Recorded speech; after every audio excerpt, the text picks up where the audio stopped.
Good evening, or good afternoon. Hope everybody is very, very well who's here tonight. And hello, Billy Kershaw. Yes, exactly. The Bradford Broadcasting Corporation will start soon. Absolutely spot on. Good afternoon. Oh, good evening, Stephen Banky. I hope you're well. I hope you're very, very well. And let's say welcome to the Friday Frolic, where hopefully I will sort of like get you all warmed up for when the trained professionals come on and do their live streams. You know, people like Max and oh, hello, my good lovely daughter. Hello, I hope you're well. Good evening, God's lasses. but yes, hopefully I'll warm you up for when the trained professionals come on. You know, people like Reagan Ali, you know, and Max and everybody else, because I'm just the one who laughs at funny people. You know what I'm like. Good evening, Simon says. Hope you're well. hope you're looking forward to the weekend. Oh, testing 1, 2, 3, all good. Thank God for that. Because usually at this point I've spent about a good 20 minutes talking to myself and making myself look a complete and utter belt up, talking to people in the audience, thinking they're coming out with witty remarks, and what they're really saying is, Daz, you're not on live, you absolute complete nincompoop, you melon, you. Hello, good evening, Hibernia 51. Living not far from you, currently in Malta, dying of the heat, I can well imagine. Good evening, Jeannie Bottle. Hope you're really, really well. Hope you're really looking forward to the weekend, and hope you're well. As professional as an ex, I'll take that. I will take that. Because when it comes to live stream, Stephen Banky, I'm absolutely useless at them. I'll always make a complete mess of it. I'll mess something up. You know, I'm talking to myself for 20 minutes, thinking I'm live to everybody. My wife's banging on the door, saying, "Oh, you're not on, you dickhead." But anyway, let's welcome to a Friday Frolic where we just have a bit of a good giggle and warm you all up for the serious live streamers. where we looking forward to home. I don't blame you. You know, because like when it's hot constantly, it can be a bit much. Oh, thank you, Stephen Banky. Thank you. But anyway, this is what we do on this Friday Frolic. We just basically, for those who are new, we just, instead of just going into all the serious stuff and get down and depressed, just have a laugh at people who take the rise out of people who shouldn't be taken seriously, or we take the rise out of people who say some of the most dumbest shit you'd ever likely to hear. Mentioning no names, Donald Trump. But anyway, let's get a crack on. Let's get a move on, and let's start with this. You remember when Shady Vance was talking about that Democrats need to dial down the rhetoric. They need to. They are painting a bullseye on the Trumpel-Thinskins back and all that. So they need to dial down the rhetoric. And good evening, Sir Larry. I hope you're very well. And I hope our dear leader is in good spirits and since he's come back from his conference, and I hope he's not. What's the word? I hope he's taking the halls of power seriously then, and not disrespecting them. And I hope he didn't have any problems with the cat. But anyway, remember these guys? Remember these guys? And I think they're either from either the Good Lies or they're from TYT. Well, these guys decided to test the MAGA party. Are they going to practice what they preach and dial down the rhetoric themselves? And they did it in quite an ingenious way.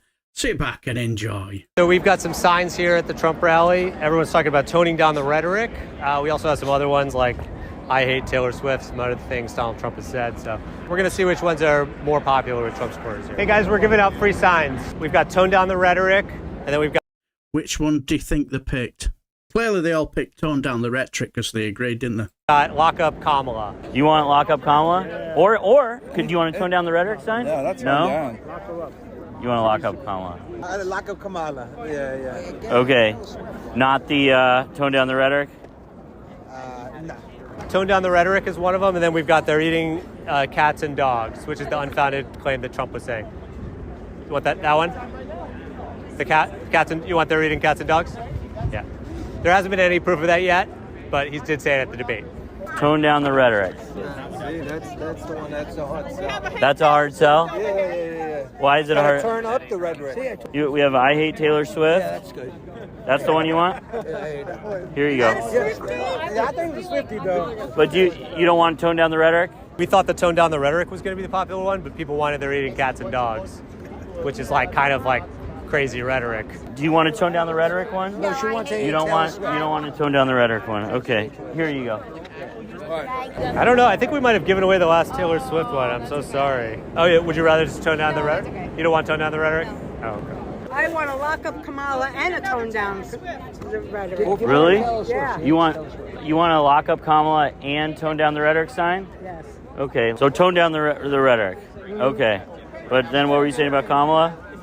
She's committed treason against our country. Okay. There you have it. You couldn't make it up, could you? You just couldn't make it up. Oh dear. But mental. I can't believe she wanted lock up Kamala, or was it Kamabla, and tone down the rhetoric. Mental, eh? Yes, bring back some heat with you from Malta, yes. Yes, is that what he's doing? He's running around in his little dress, and it quite suits him. Well, let me guess, because due to the fact that he's not getting in more freebies. Oh yeah, exactly. God's lasses. Kamabla. These people really are demented. Yeah, they are, Stephen Bankier. They are the demented. I hate Taylor Swift. I hate Taylor Swift is the bravest statement. Say that to a Swift, and you have nagging. I have no idea what you're talking there, my lovely daughter, but it does sound painful.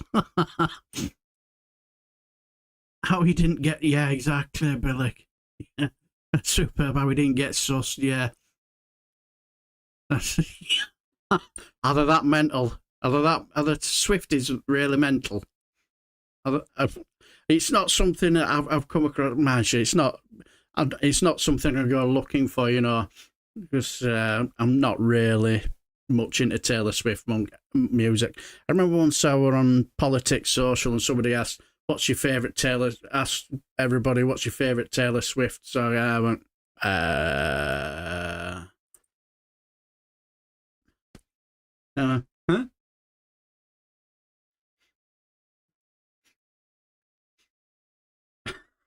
I could tell you my favourite Ozzy Osbourne song if you want. That went down like a lead balloon, but never mind. But yeah, it's like do as we say, not as we do. Good evening, Smith. Insane in the membrane. Yeah, totally really mental. Good evening, Dennis Pennick or Pennis. Either way, hello. Hope you're well, and hope you're looking forward to the lovely weekend. Nagging dangly bits, I think she might refer to. Yes. You could possibly be onto something there. See, from where screen is, my eyesight's not exactly the best. So long words like that just look like joined up. So I don't quite read it all in. They are ferocious. I made a comment about Taylor's lack of talent, and wow. Well, I kind of see what you mean. I kind of see what you mean, because when it comes to somebody who enjoys playing guitar, it's one of my parts. It's something I find interesting, is that the fact that when it comes to music like that, capo is king.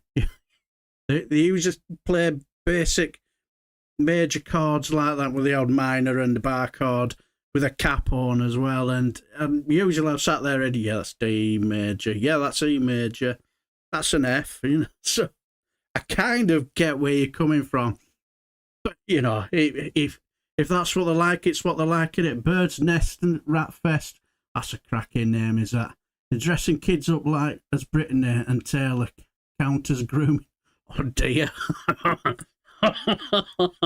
But anyway, good evening, Phil McCracken as well. At least Trump is only talking nonsense. He's not threatening bangers. Leave the sausages in peace. Solidarity with sausages.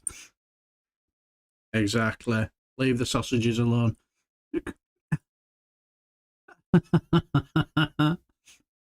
Swifties could start a small earthquake at a concert because of their stomping. Yeah, exactly. God bless it. Yeah, you are a brave one, Stephen Bank. Yeah. But anyway, they're absolutely bonkers. You know, I love the bit where it's sort of like a little bit of a walking contradiction, or maybe possibly a walking oxymoron. You know, yes, I want to tone down the rhetoric, but I want that really insane rhetoric sign as well. Do you think she'll have held him up at the same time while the Trumple Thin-Skinned was doing his insane ramblings about they're eating the cats, they're eating the dogs, they're eating everyone's pets and all that? But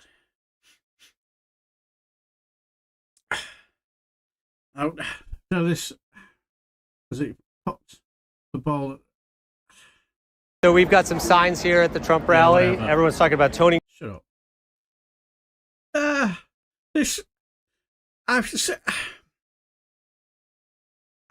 I've sort of like watched with, I can't remember what he said on here, but this is about the freebies. And if I'm honest, I found quite fascinating, really, to a certain degree. But I can't remember what he says here. But I think he's going over, you know, the rules that the Tories have broken over 14 years, and it's I've got odd one or two videos about this, which I just found quite interesting. It's not something I've really got into, because I just think, it's after 14 years of rules breaking, and the press didn't seem interested, especially when it came to, you know, taking £20 a week, £20 a week off the most vulnerable, and you know you're having Lord Bamford, you know, bringing in free food for the Spaffer Johnson and his girlfriend. So and like, as far as I know, they've been transparent. So it's just a bit of a weird one for me. So it's not something I've really, because you got the feeling with the Tories that they've basically, didn't they try and hide didn't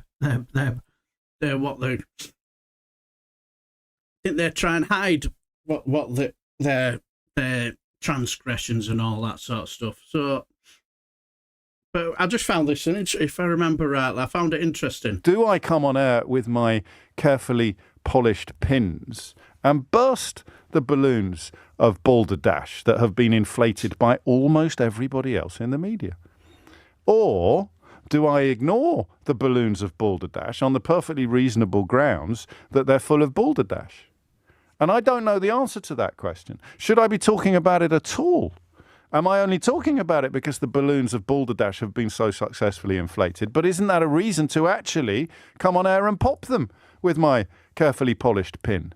Things like the unlawful prorogation of Parliament, things like misleading the Queen, things like expelling 21 MPs from the parliamentary party for refusing to tell lies about Brexit, things like Barnard Castle, things like trying to rip up the rule book on parliamentary standards because Owen Paterson had broken those standards. I've got some funny news for you on that front coming up later.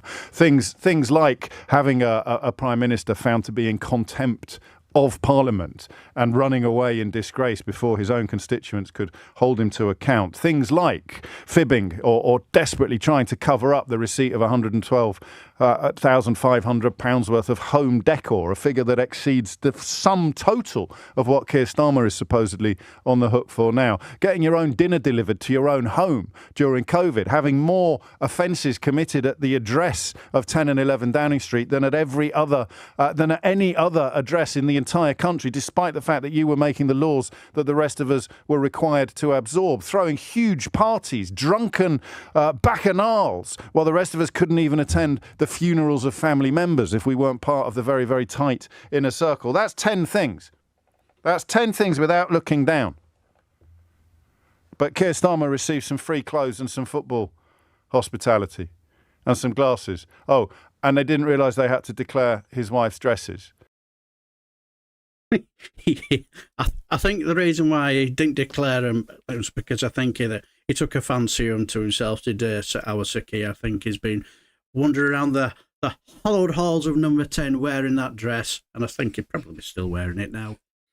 But yeah, it's I found interesting about it is the thing is that you've got all these Tory MPs, who've absolutely made an absolute mess of this country over the last 14 odd years, and let's be honest, they'll have been taking some absolute massive loads of money, won't they? And now now if we say it's like somebody from the Liberal Democrats or maybe somebody from Plaid Cymru or an MP from the SNP, I kind of don't have a problem with that, if they're criticising, because for a simple reason, you will have a point, but it's when you'll have Conservative MPs and, the Conservative rags, they seem to think now we have the moral high ground. I'm thinking it just seems a little hollow to me. I just think, but I've got a couple of interesting videos about this. A couple of interesting videos which I found quite interesting. I don't have a problem with people having to go for accepting these freebies if you're not a Tory or the right wing rags, because where was their criticism of Spaffer throwing parties while we were stuck in and when they were taking £20 a week off the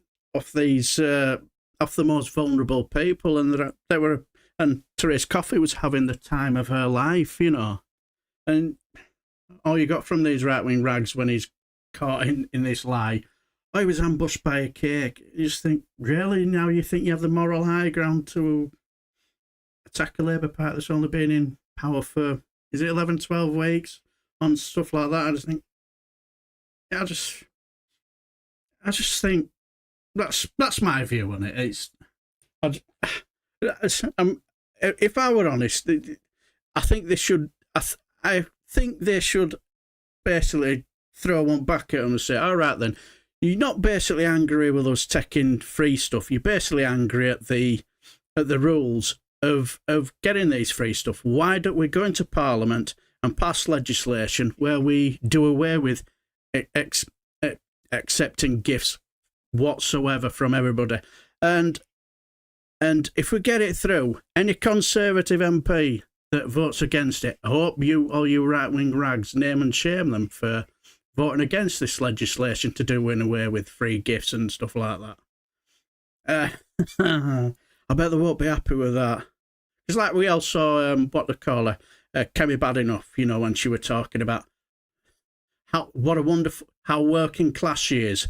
You know, she was once working class because she worked in McDonald's or something or whatever.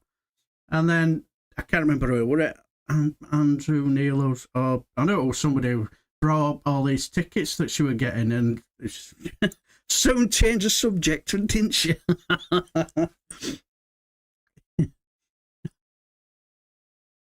But yeah, but like, my dog ate me. Hello, Tom Finney, hope you're well. My dog ate me out of house and home. Now he has my begging and a place of cat. If only I'd eat him. Gifts my ass the bribe. You'd say so, wouldn't you?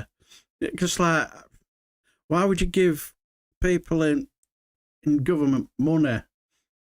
But, like, see, the thing is, all they had to say was, well, what rules have we broken? And they'll say, oh, well, it's the optics. And it's, what, sticking by the rules? You know? Funny way of looking at it. And just say, well, where were you when this Conservative Party were breaking all the rules? Remember Owen Paterson, when he broke the rules? You know what I mean? It's just... I don't mind people criticising the principle because it doesn't look good. But when you have the right-wing rags who didn't really do enough of attacking the Conservative Party for what they got up to, and especially Boris Johnson, I just think, just show up and go away. But yeah. So Larry, I think the gifts thing is a dead cat, not an expression I'd like. Yes. And this is coming out of just before the budget. That's an interesting point, yeah. I never thought about it that way. That's interesting. Yeah, you might actually have a point. Trump watch to see the time wasting being an idiot and buying anything from Trump. Yeah, I find it odd that these people. Yes. Interesting videos, I found interesting videos quite interesting. How interesting? Yes, exactly, Phil McCracken, yes.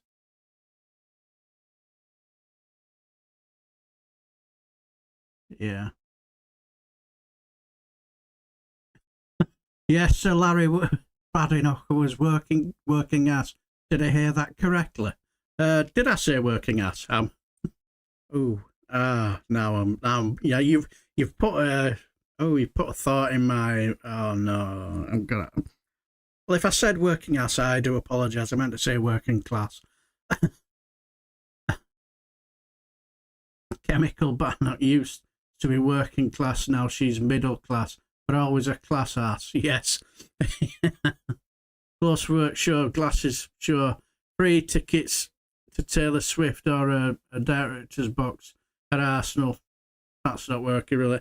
But...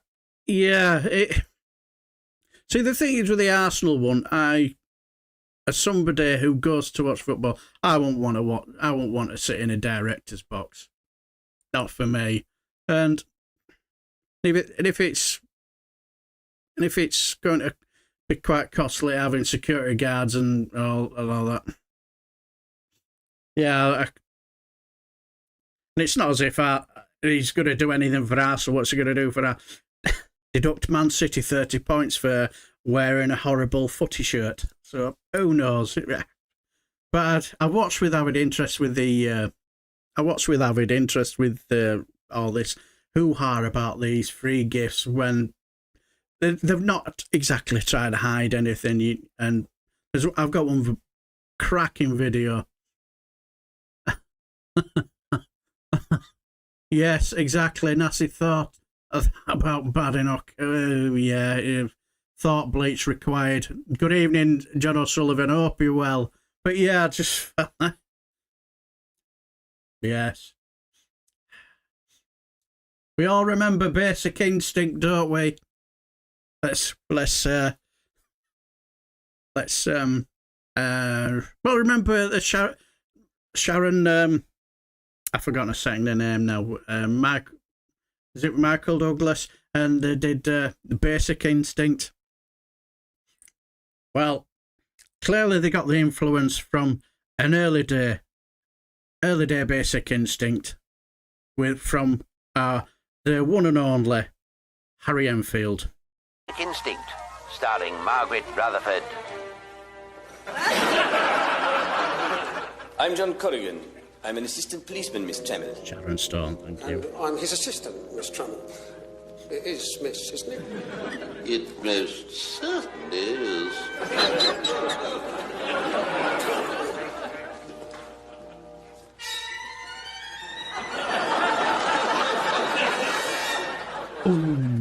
Would you kindly tell us if you had a relationship with Mr. Buzz? Oh, I don't know, you know, don't you know?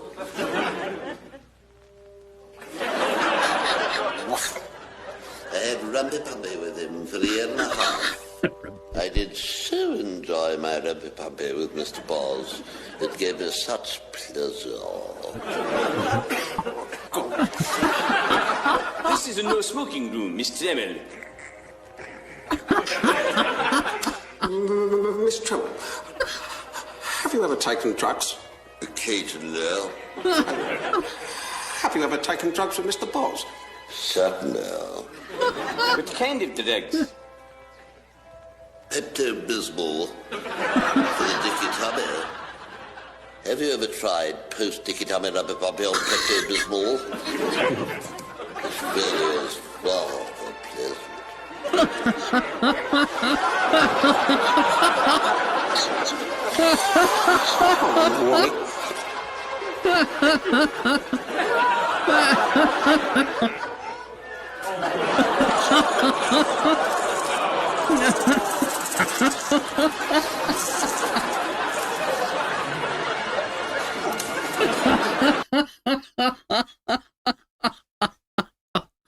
Oh yes, quotation, gaps crossing, legs crossing. Oh, matron. Oh.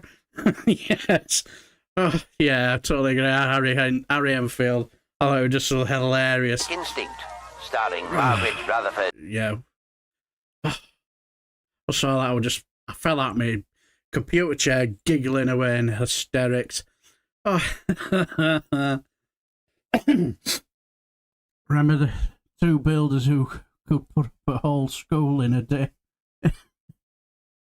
Yes. Oh, I was. They did some absolute young man. Pauline Quirk, she was just brilliant as well. Spitting an image of Granny Waddington. Yes. Oh.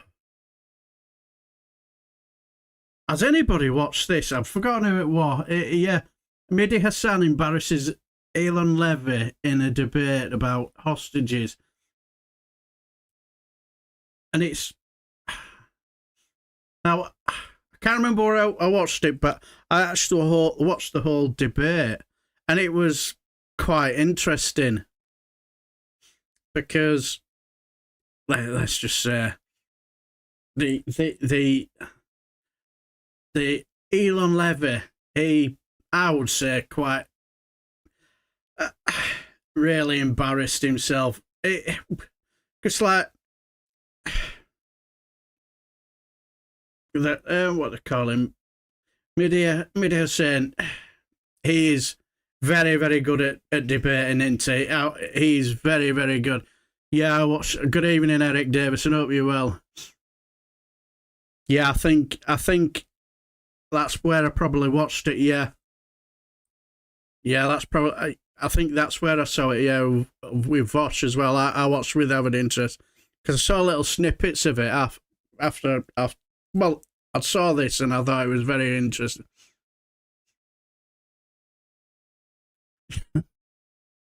Yeah, Smith. Yeah, we can do that for you, mate. Dan, get the 2x4 up here, mate. Yes, you can do anything with a 2x4, can't you? But there was this bit where I just thought he made an absolute complete clown of himself. The levy by the levy was dry, yes. But it's like, you would what?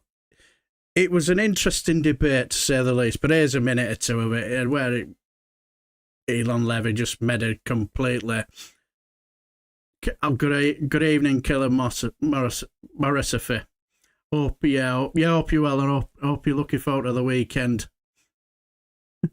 Don't worry about it, Smith. My spelling's horrendous. I'm a terrible spelling. I can't even speak either at the moment. But yeah, this is an interesting little bit where it talks about wearing badges, and you just think it's a bit pathetic, really. Fair hostage pin. If you want to show them you care, you're welcome to put it on your mouth. Put it on. Show them you care. I am in daily contact with the hostage families. I tell them I will do whatever it takes to help you get your kids home. Okay. Elon, allow him to respond. You've got your bit of stagecraft. So please take it. Let's be clear. You saw the very, very performative outrage there from Elon there. To be clear, don't you lecture me about hostages when your government has killed more hostages than it has rescued. That's on you. That's on you. I will happily support this pin because I support the release of all the hostages, and I support the release of thousands of Palestinian detainees being raped and tortured and children. Do you support that? Do you support the release of Palestinians? I do not support, do you support the release of Palestinian children. Let's get some space here. You can't answer the question. I support the release of all innocent people. Yeah, and that's what it was like with Elon. Now, I'm sure somebody in the chat will put me right if I'm wrong. But he's sort of like a spokesman for the Israeli government. I'm sure that's what he was. I'm sure that's what somebody said he was.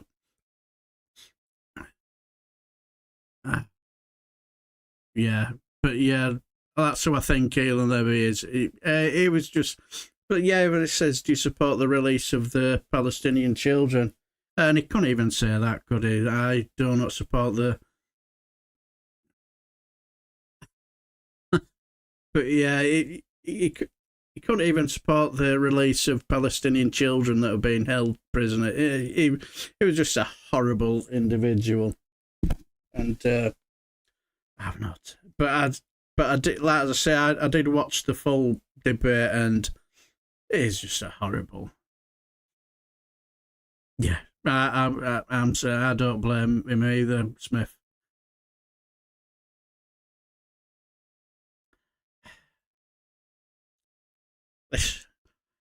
Boys will be boys, I suppose, won't they? Boys will be boys. You know, especially. Good evening, Reagan Elite. Hope you're well. See, this is one of the professionals you'll be probably watching tonight. I'm just here making silly noises and posting ridiculous videos. But if you're not subscribed to Reagan Elite's channel, what you're doing? You're missing out on a professional. Go subscribe. He does fantastic live streams. So, good evening, Reagan Elite. Hope you're well. Hope you're looking forward to the weekend. He was sacked after the thing with Sangita Maisku, wasn't it? Now that I don't know. Was he the one she would interview on LBC? I don't know. It was, to be honest, I'm usually doing other stuff on a weekend, so I know she was to do a weekend show. He composes back to Gaza was simply horrifying. I thought I haven't seen anything of that, and so I'll take your word for that, Smith. Because I've not seen a lot of what's been happening in Gaza, but what I will say is I don't think.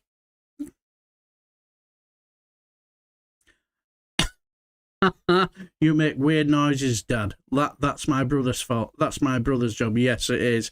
And you can guarantee God lasses where he got his weird noises from. certainly he got it from his mum.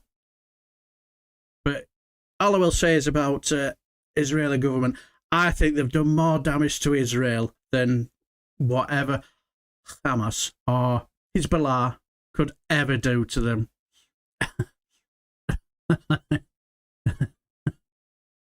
Oh, good. I'm glad I did. Because absolute genius. But anyway, and he's far more intelligent than me anyway. But this is what I do.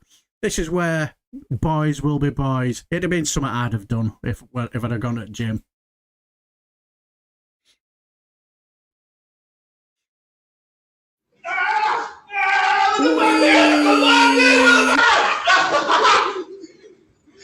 Wee.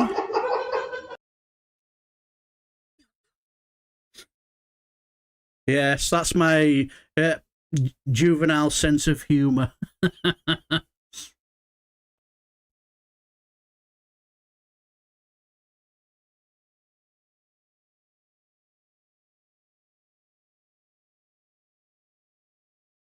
Yes.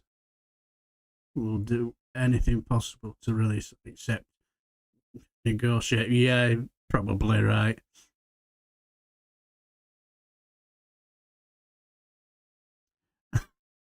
Did Starmer go to Mar-a-Lago? Did he use the bog? He might have found a lot. The bog is still blocked, full of dodgy paper.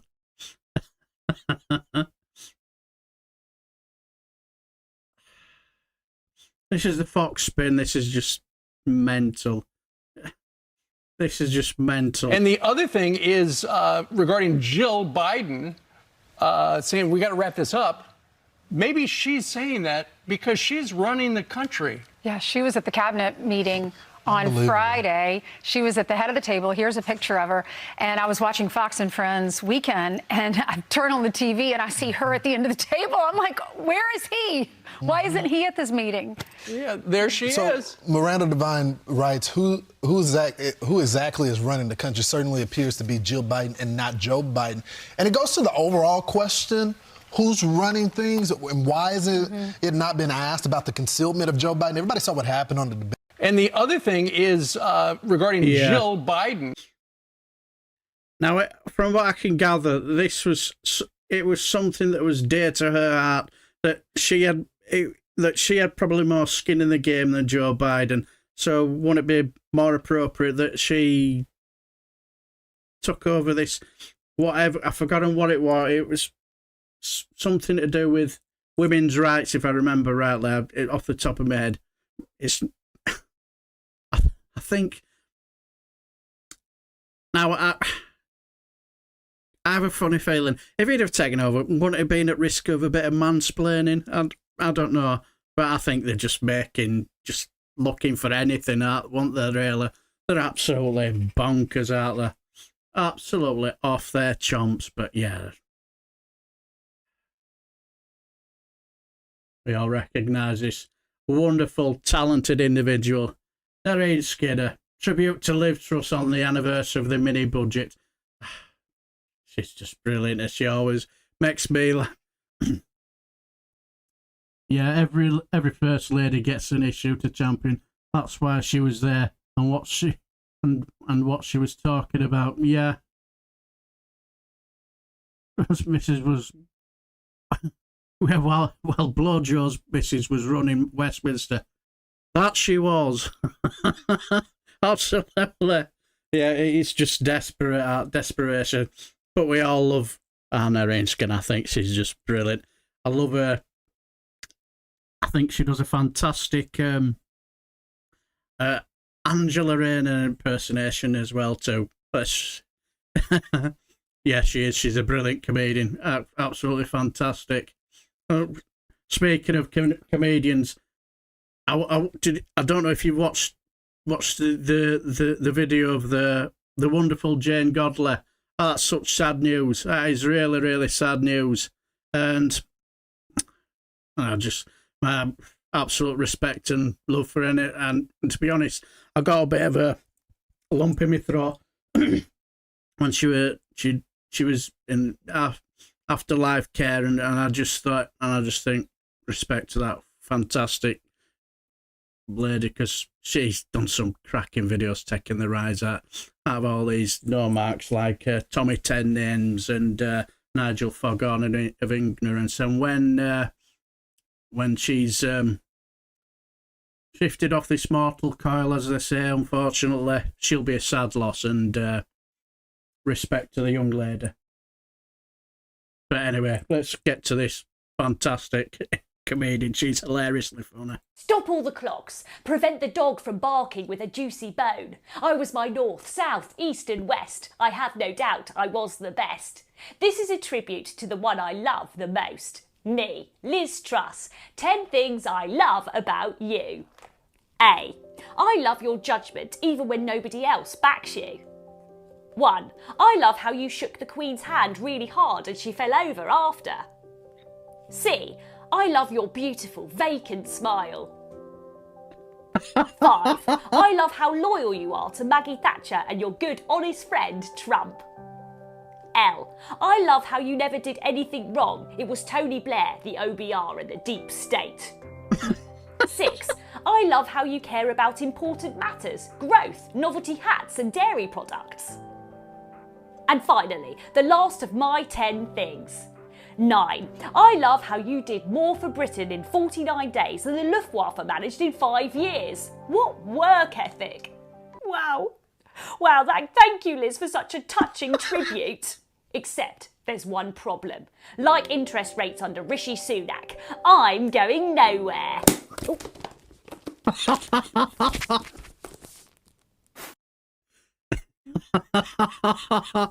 As I say, I've got that book, and to say she's absolutely batshit bonkers is an understatement.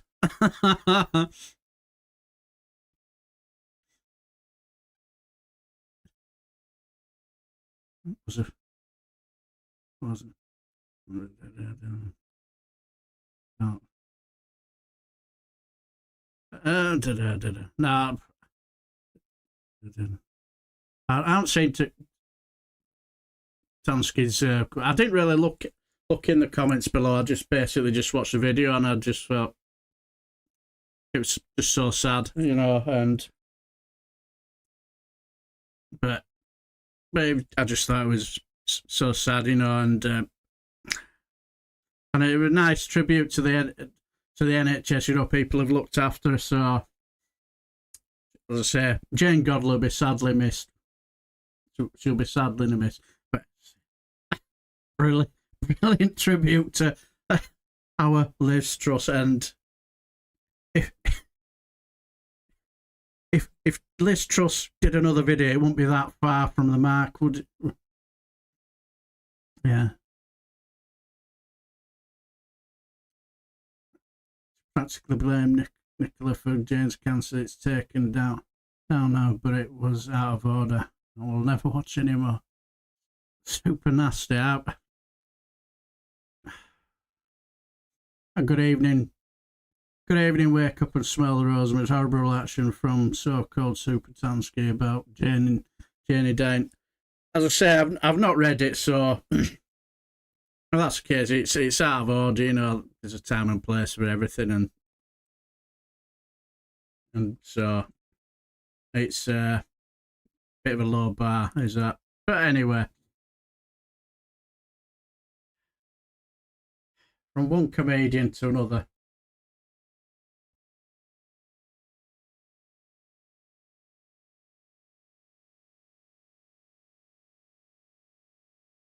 A lot of US liberal channels have used Janie's golf course protest. But this is... I knew it was a... John Oliver dismantles Get Your Teeth In Daz, for God's sake. J.D. Vance for promoting and even creating the Springfield, Ohio pet eating hysteria, when he and the Trump campaign knew it was a lie the whole time. And John Oliver is absolutely mwah. It's 13 minutes of just pure joy. He is hilarious. He is just hilarious. And what he says at the end is spot on. You little turd.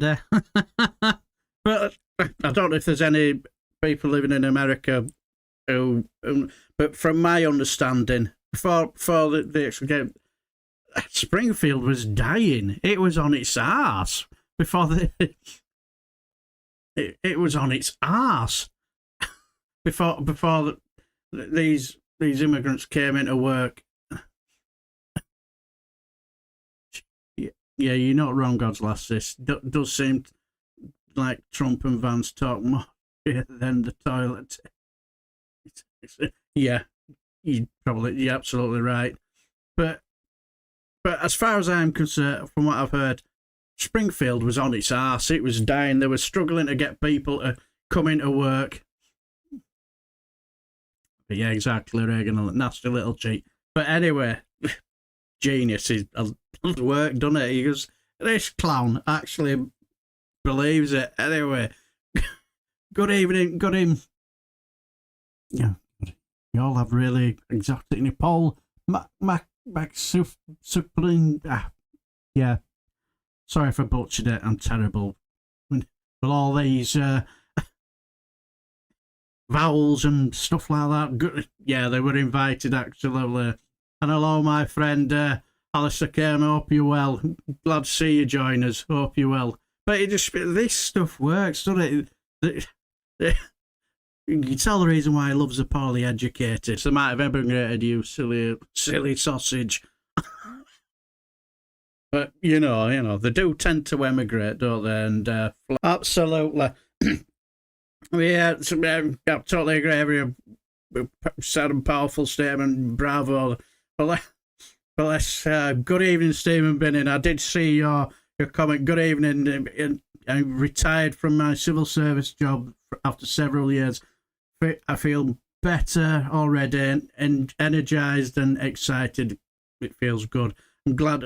Congratulations, my good man. I hope you have a long and happy retirement, and well done, well done. And I'm glad you feel energized and a lot more excited and more happier. And good evening, Captain Bart Roberts. Don't worry about being late to the party. And it's not a problem. Not a problem. Yeah, Vance is a numpty. That's been nice. Yes, it certainly is, Alice. I can think of so many Miss Sassy was hiding in her cellar. Yes. Can you imagine what you do to Miss Sassy, yes, Sir Larry?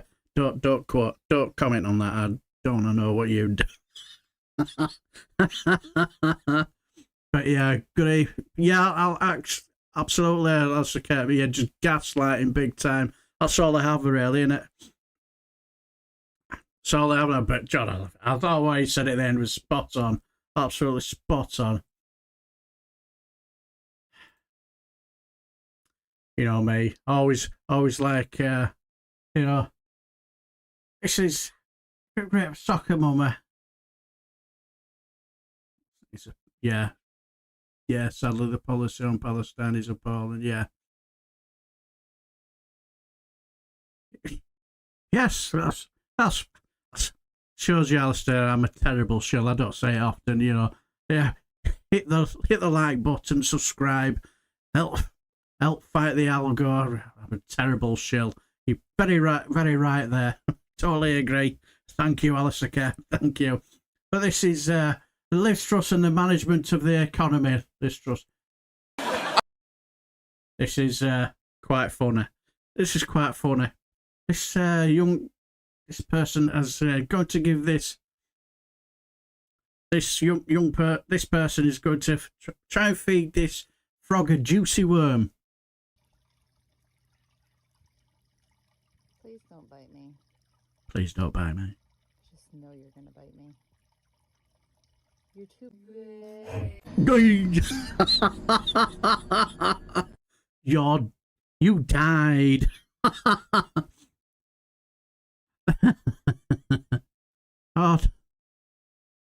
Don't worry about Reagan. Reagan, you're a trained professional. I just do silly things on my own.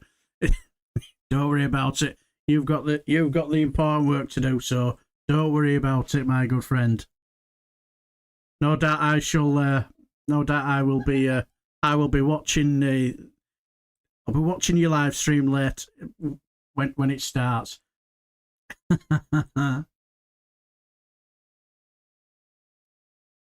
Right. This is. Now I watched the full. I watched the full interview of all this, and kissing frogs to find your prince. Absolutely, Stephen Becky. But I watched the full interview where he's basically surrounded by Trump supporters, and he's what you class as your walkie liberal. And when I watched it, the one thing I took from it, there's no point having a dialogue with Trump supporters. Not the ones that, yes, Frog wanted bigger meat. Totally agree. But it classes a bit of a walkie liberal. Yeah. And what he's doing is trying to debate policy is the most embarrassing thing I've ever seen. And if I remember rightly, what someone says about Kamala Harris, it just basically shows you what embarrassment they are, really. What she says here. Listen, I never ever get any jokes in. Yes, exactly, Jeannie Bottle. But what she says here, you just think, wow, you said that about a fellow, another woman. You just think, really? Yeah, exactly, Solari, arguing with stupid. I watched it for an hour and a half, and it's basically you just couldn't have a interesting conversation, because what they tend to do is they like to just, after you've said 3 words, they want to jump in, and you can't. The dialogue was painful, but what she has to say is just disgraceful.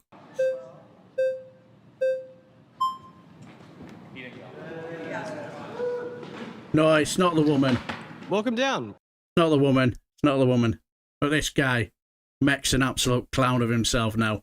I would really like to see if we could have a productive conversation about this point. Well, I just want to start off by saying that you seem to attack Trump for his character, but then when Kamala is attacked for her character, it doesn't matter. So why do you think that Kamala Harris is a bad person? For reasons that have been stated. Can you repeat them? She's slept with people to get up to her ranking. She hasn't really done all too much as vice president, in my opinion. I would like to say that is false. She's passed more tie-breaking votes in the Senate than any VP in American history. She's also helped the Biden-Harris administration influence some of the most monumental legislation in modern U.S. history. Right. I'm going to name 4 pieces of legislation that the Biden-Harris administration influenced to get passed that benefited the low and the middle class more than rich people, and I want to see if you could do the same for Donald Trump while he was president. They influenced the PACT Act, the Chips and Science Act, the American Rescue Plan, the Infrastructure Bill, and the Inflation Reduction Act. If you'd like, I could explain to you how those benefited the low and the middle class more so than the top 1%, but now I'll just simply ask you that same question. Can you name one bill that Trump influenced to get passed that benefited the low and middle class more so than rich people? I really can't. So then how could you say that Kamala Harris hasn't done anything when you know so little about what Trump did while he was president? Because comparatively to what Trump has done in the past, she really hasn't done that much. I just told you 4 pieces of monumental legislation that she did influence to get passed that were beneficial. Beneficial, but not quite to what Trump did. Well, you can't even tell me what Trump did. I asked you. You can. I know, tell but me. you can just tell from when he was president that it was way better. And Kamala's been hiding and probably puppeteering Biden. You can't deny that. Do you see how that's just a conspiracy theory? I know it's a conspiracy, but the evidence is kind of there. Okay, so what's the evidence for this idea that Biden hasn't done anything for America?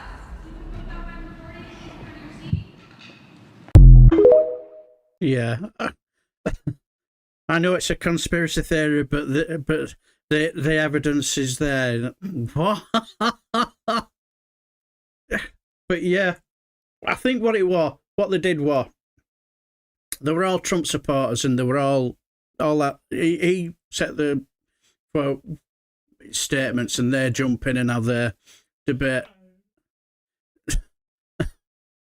Yeah, exactly, Reagan. Like, if you're gonna debate, at least bring something to the table. There was one guy who did, and the rest of them, they just wanted to just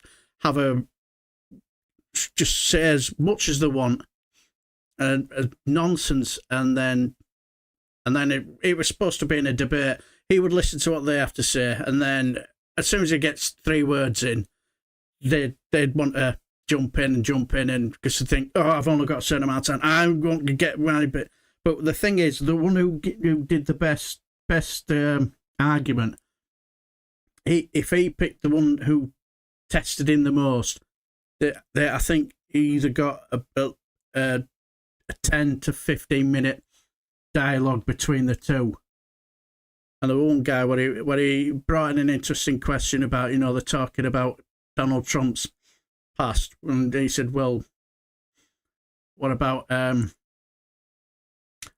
Bill Clinton and this and that and the other? And it was an interesting back and forth, and he actually won the debate, and they had a pretty interesting, good debate after. And there was one woman where she was talking about being patriot, and it was frustrating to watch because she thought it was just all about her. I'm going to jump in, and before he even said two words, she was expecting him to give a yes or no answer to quite a complicated question. And no, she wouldn't have it. And you could tell they were getting frustrated because it wasn't a dialogue. It was just her thinking that she knew better than him. And it was frustrating to listen to. There were some interesting conversations in there, one or two who didn't want to be confrontational, and there were one or two like this guy who just wasn't that bright. Yeah, Trump should be in the Guinness Book of Records for the most bankrupt businesses. Yes. The video that I uploaded at 12 this I quite enjoyed that. I really, really enjoyed that with Nick Abbott absolutely schooling a Trumper. Brilliant. I thoroughly enjoyed making that. Nick Abbott, he was brilliant. He just absolutely schooled the guy. Oh, dear. Now, this was not a lot of people are interested, fans of Wes Drayton, but I found this quite interesting. What I had to say and what is it Dale Vance?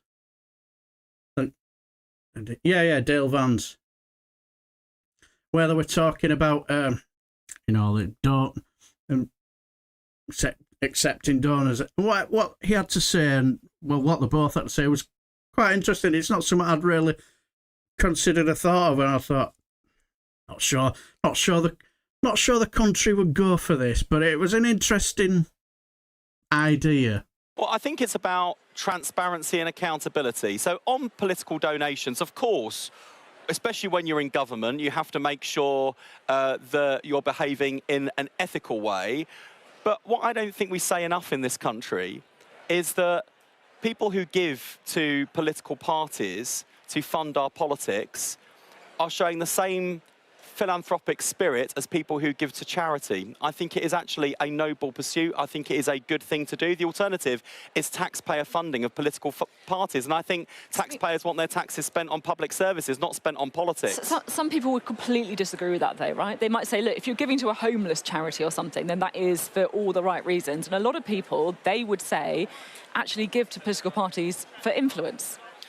Except that, in my experience, both in terms of people who've donated to me to fund my campaigns, or staff in my office in opposition, or the Labour Party donors that I've met over the years, all they've ever wanted is to see Labour values put into action through power and through winning government. They've never asked for anything in return. These are people who support the Labour Party because they share our values.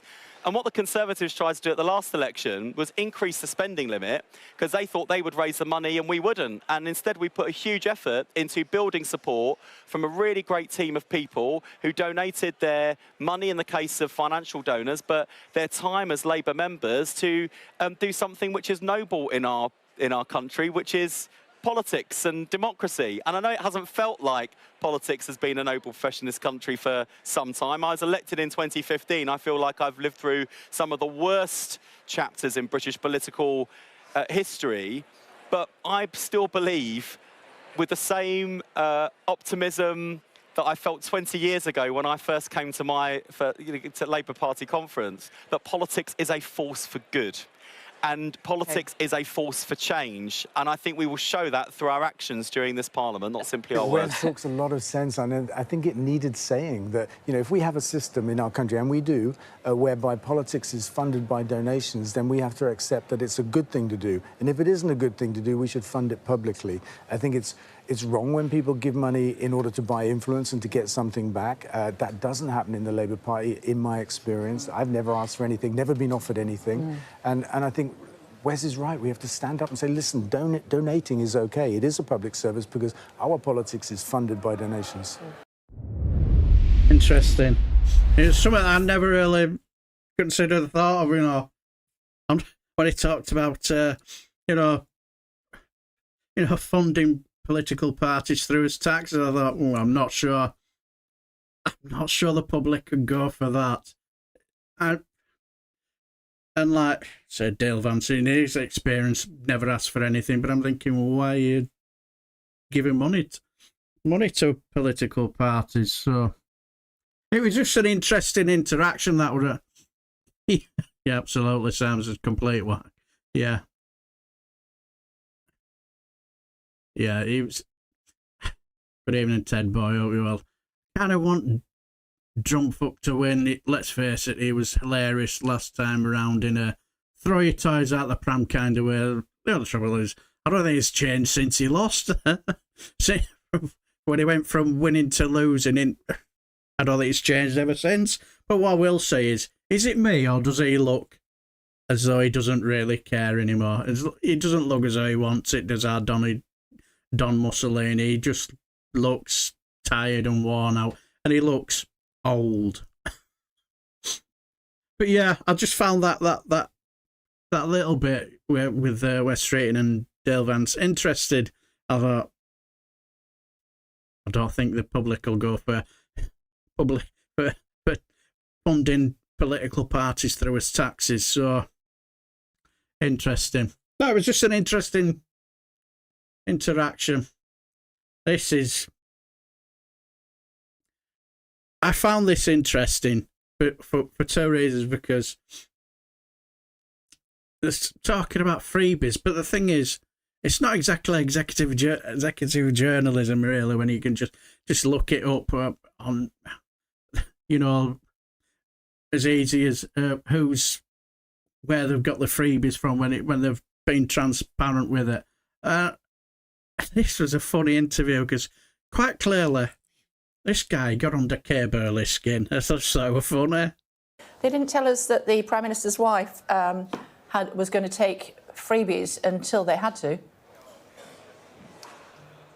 They registered it. I mean, sometimes I kind of look at journalists sort of doing victory rolls for, you know, having read the Register of Members' Interests as if they're Woodward and Bernstein. It's not like kind of conversation with deep throat in a car park. This is stuff which they've registered.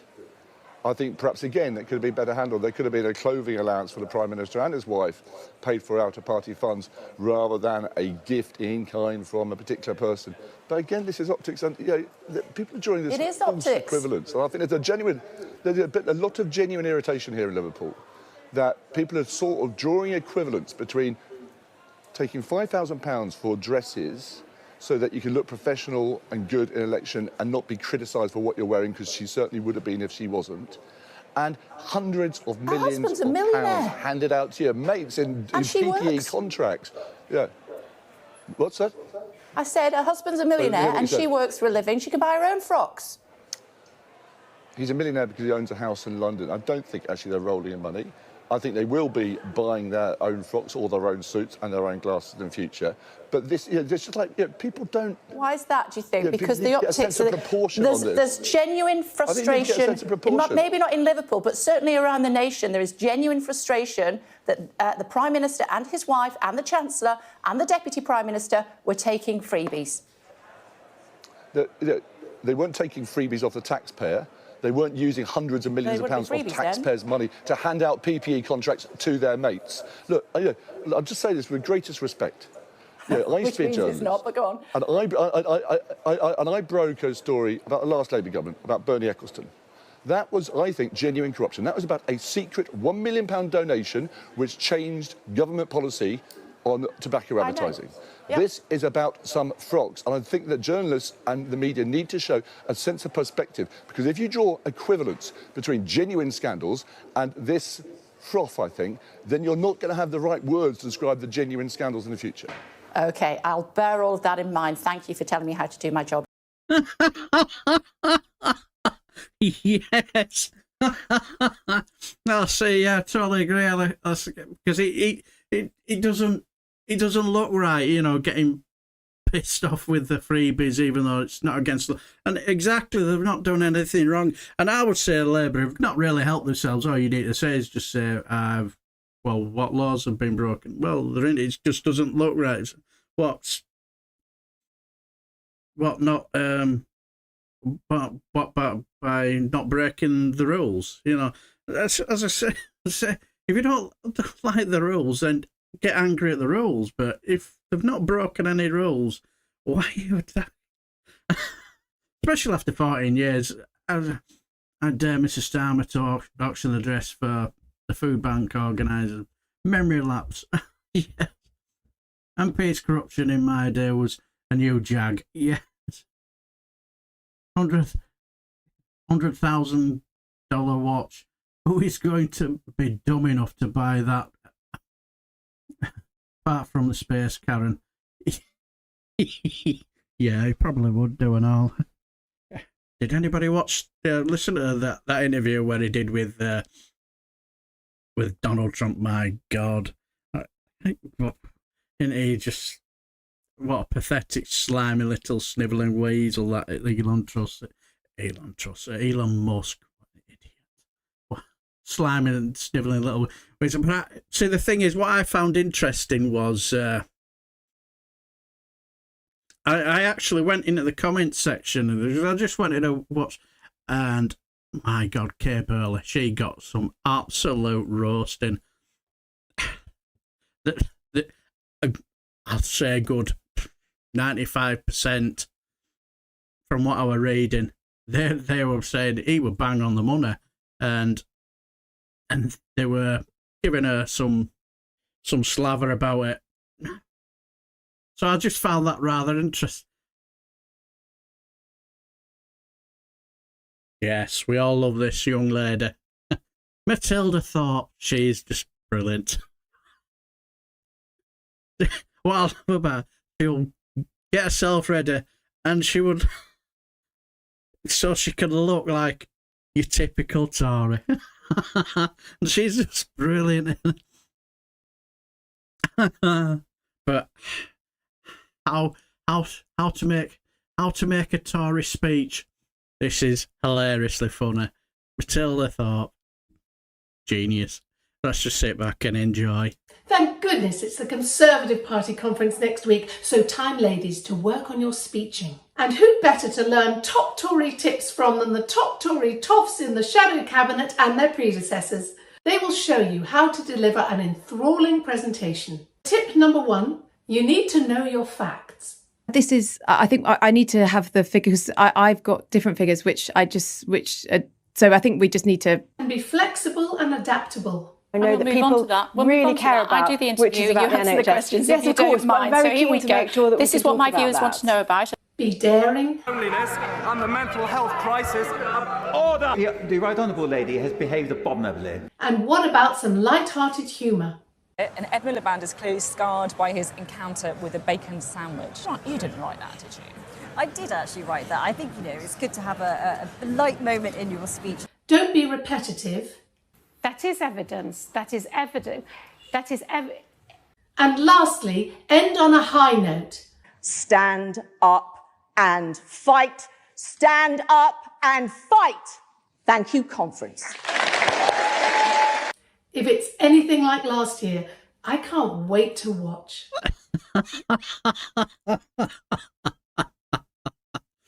Right. Question to you all: who's going to do the stand-up and fight speech in this year's Conservative conference? My money will be on Leaky Sue. She looks a type, or quite possibly Kemi Bad Enough. I can hardly see it being Honest Bob Jenrick, because he'd be too busy shagging the flag, won't he? Yes, stand up and fart. Yeah, he'd be too busy humping the flag, won't he? To say out, and he'd be too worn out to get all that invigorated.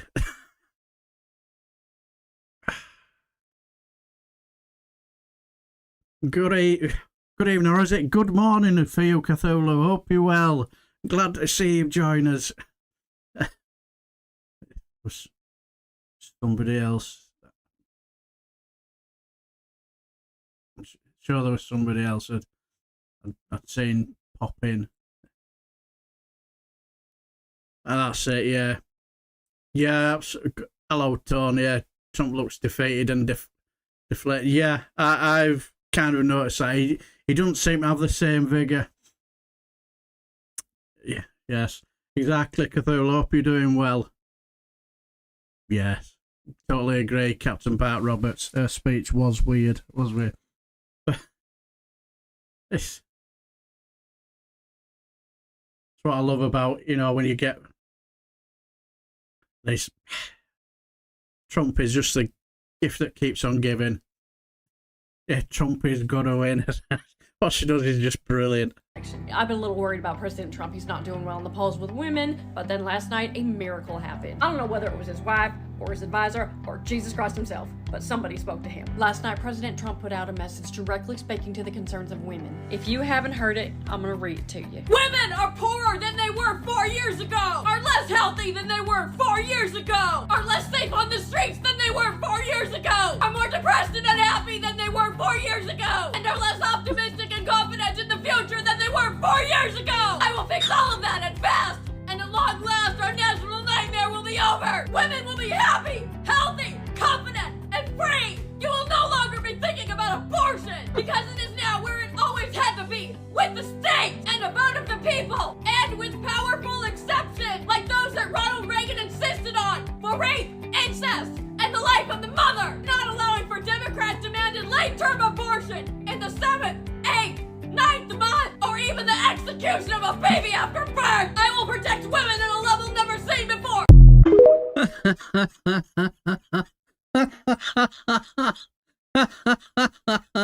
Genius.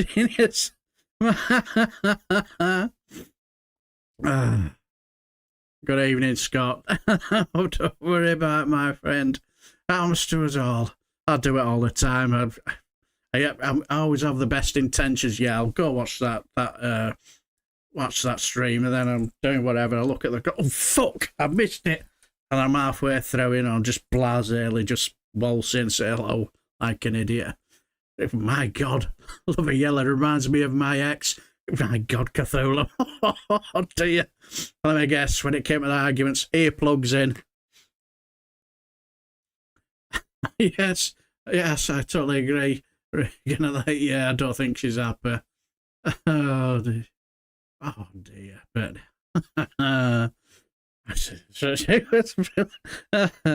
genius.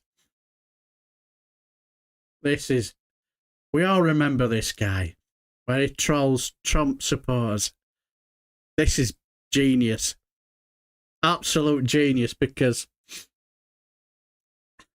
there's one of them there where she's joining in, and then she realises, well, can you spot the moment when she realises she's being trolled? This is hilarious. Do a classic. Woo! Come on. What was the name of the plane? The one that Trump flew with Epstein. The one that he now uses for his campaign. Oh, won't you tell me what the name of that plane? The one he flew with Jeffrey Epstein and all those little girls, right? We know that Trump was running around with underage girls, right?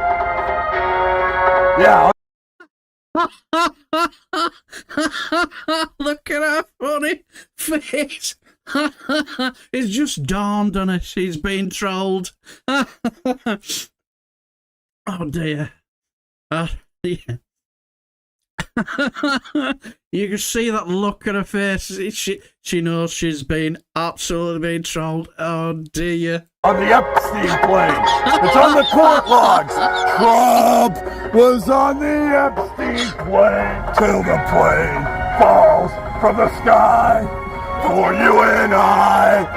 Woo! Don't let the Trump flag touch the ground. No political violence. Just remember that. We're all here together. We're all here out of love. I am here out of love. I love you guys. Maybe afterwards we can cause an insurrection at the Burger King right down in Gardner. No? All right. I love the look at her face. Look at her. Oh, yeah, absolutely, Stephen. Yeah, he does. He trolls them brilliantly. He is just genius. Yeah, he does. It drives her mad. Oh, he must have balls the size of medicine balls, I suppose, you know. Yeah, absolutely, Sir Larry. The penny dropped big time. Absolutely, God lasses. Her brain stopped working. But he's just genius at it. Oh dear. Now we've been doing the serious stuff. Let's have a bit of a comedy moment. Remember this guy? I remember him in my youth. Just saw this little bit of a sketch, and it just brought me back.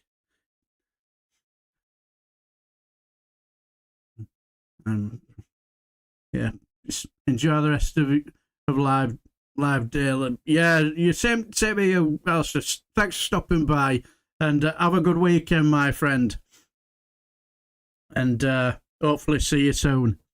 And hopefully don't be a stranger. But yes, absolutely, Tom. Dave Allen was great. Absolute genius. I think one of my favourite sketches of Dave Allen was, because we know what a dark humour he had for religion and stuff like that, was when I think it was one of a group of pallbearers where they're walking this coffin along the street, and they walk under a bridge, and you can hear the footsteps walking, and as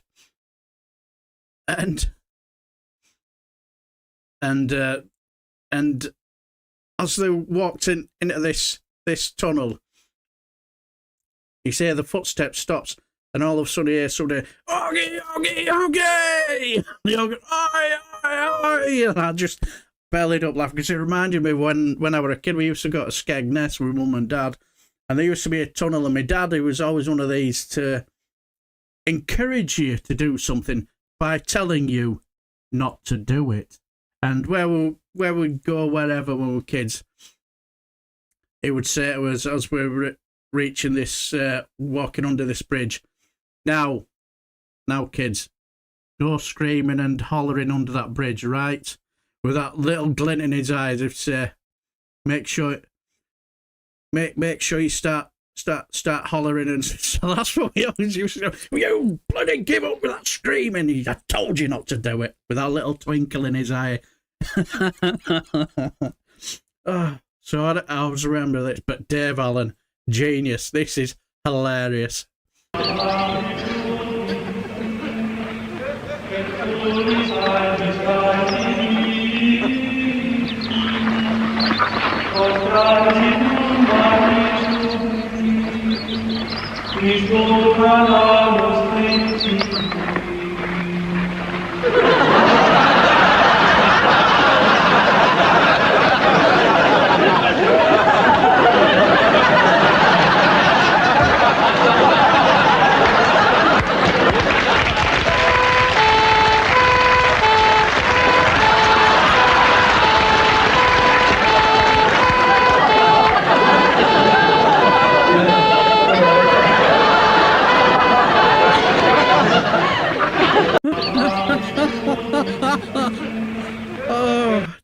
Yes, I always remember that one where he's in that church and there's so there with choir boys and the bishop, and has stood there on the altar and going,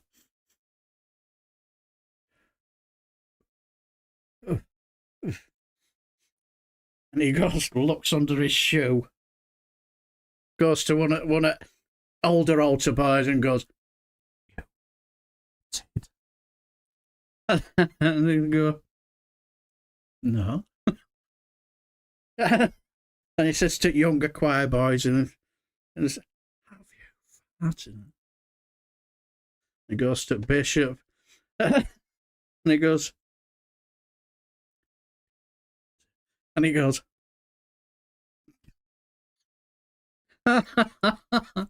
oh, yeah, I've got to say,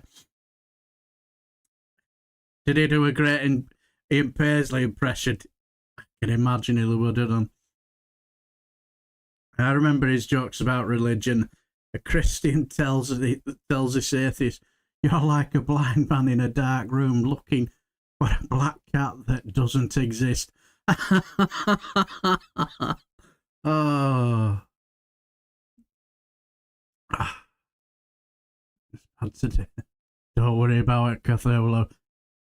Some of my speaking's been bad tonight. I always remember his street cleaning sketch. I might have to look that one up. I probably have seen it, but I can't remember. I've got to look that one up. Yeah.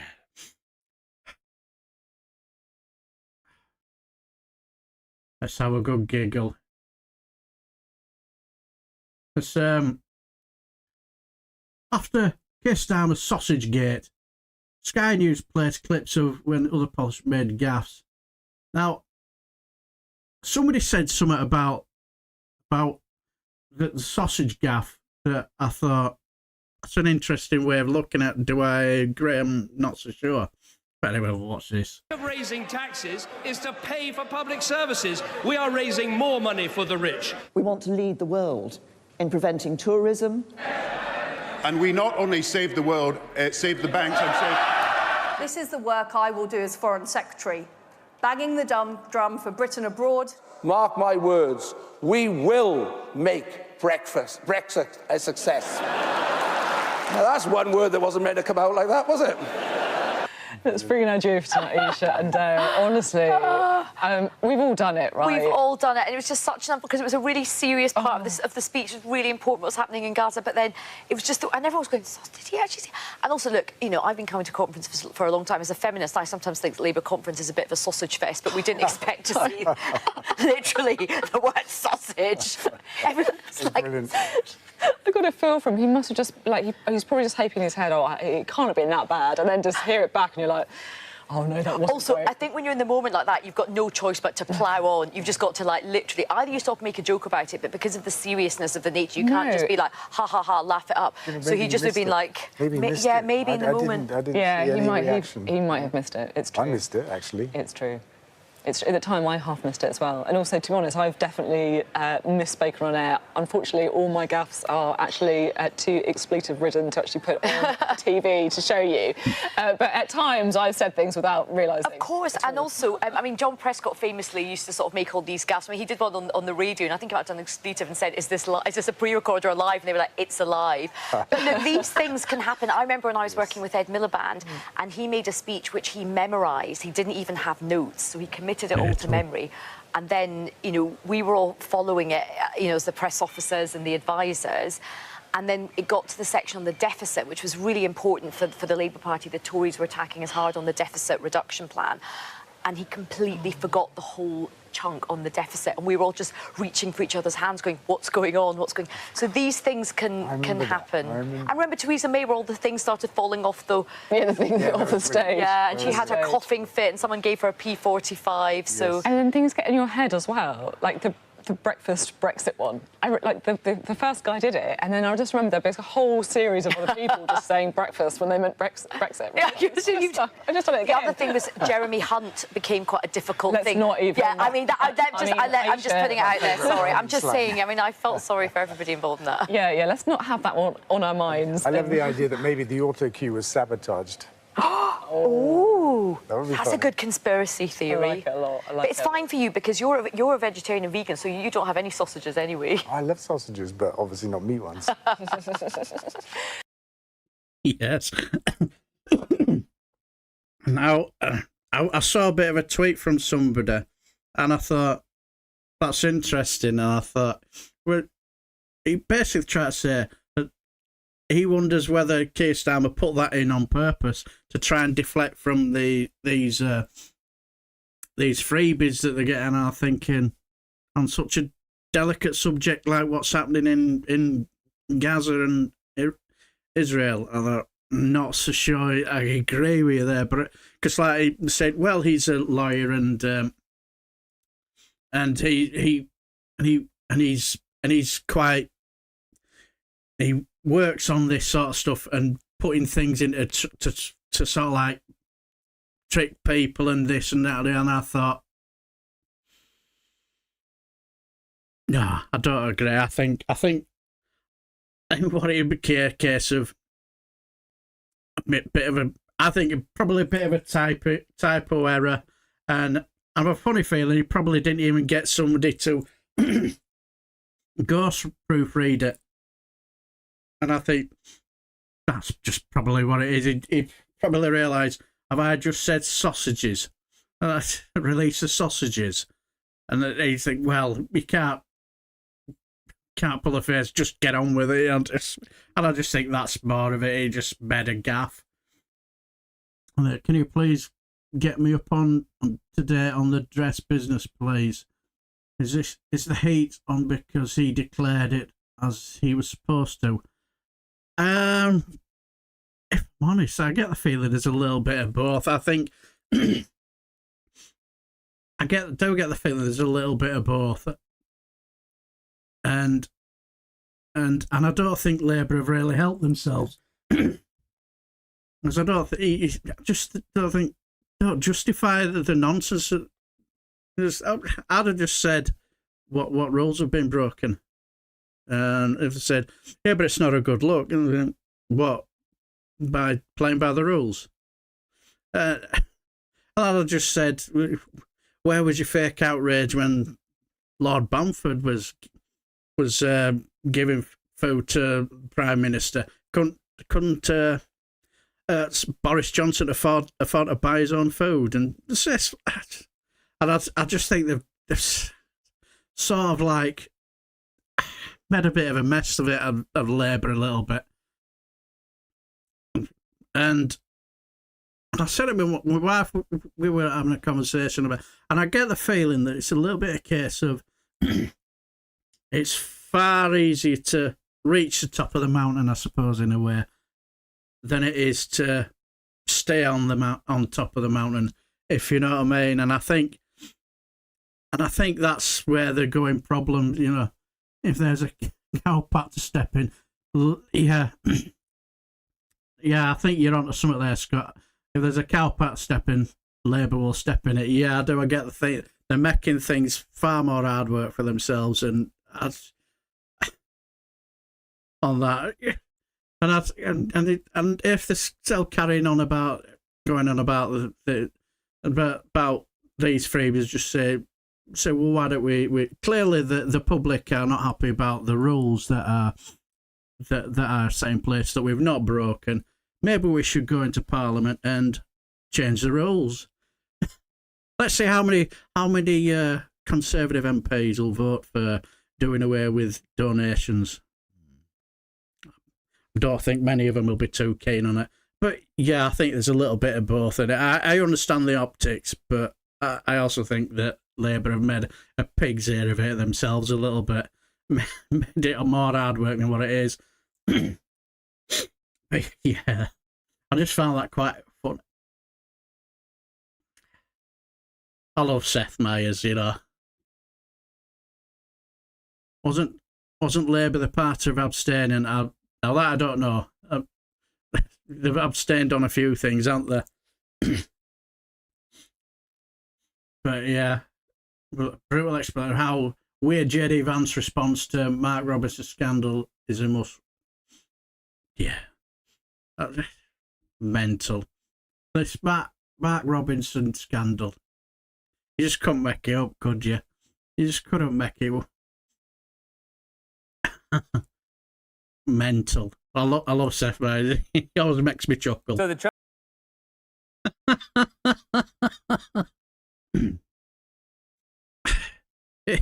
Hey, Stu Dodgy Robinson, Jesus loves you less than you may know. Boom. Yeah, exactly. God bless this. Vance is like, yeah, but no, but yeah, but no, but just missing the blonde wig. Yeah, exactly, Cthulhu. Never go donuts shopping with Vance, but yeah. So the Trump campaign is now scrambling to distance itself from Robinson while not fully denouncing him. A delicate task assigned to their most nimble. Yeah. The rest story isn't exactly front page news here. We have a probable federal election on the horizon. Yeah, I'm sure. Who do you think do you think I've forgotten his name now. I've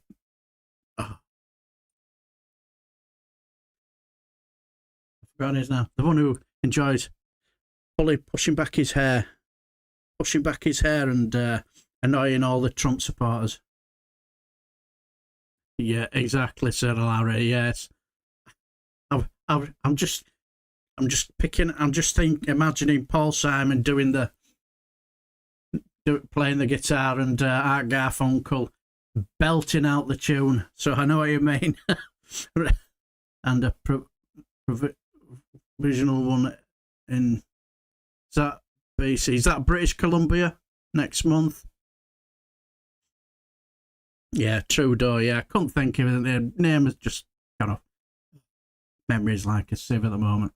But yeah, think of the Mrs. Robinson tune. Yes.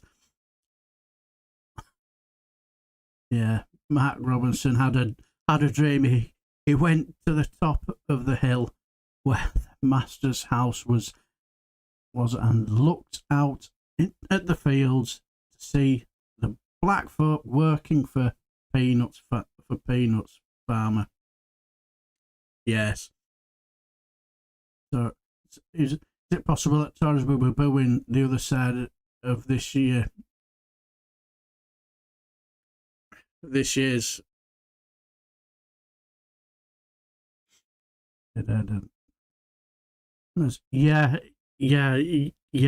is just bizarre, Tom. That is just hilariously bizarre. Yes, British Columbia, yeah, I thought so. The current NDP Labour are the incumbents. I'm voting for them rather than the Conservatives or other right-wing parties. Yeah, I suppose we're in that situation. If neither parties really take your fancy, you just got to really go for what you least hate, isn't it? Really, unfortunately, it's not exactly ideal, but yeah, understand. Well, yeah, good luck with that, Cthulhu.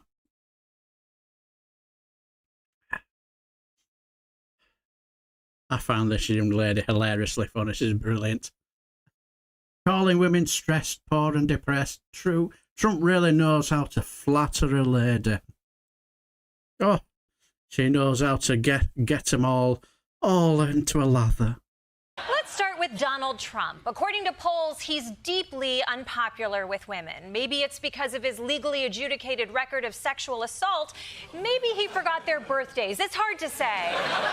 But the fact is, he needs to win them back, and he knows it. So last night, he turned on the old Trump charm.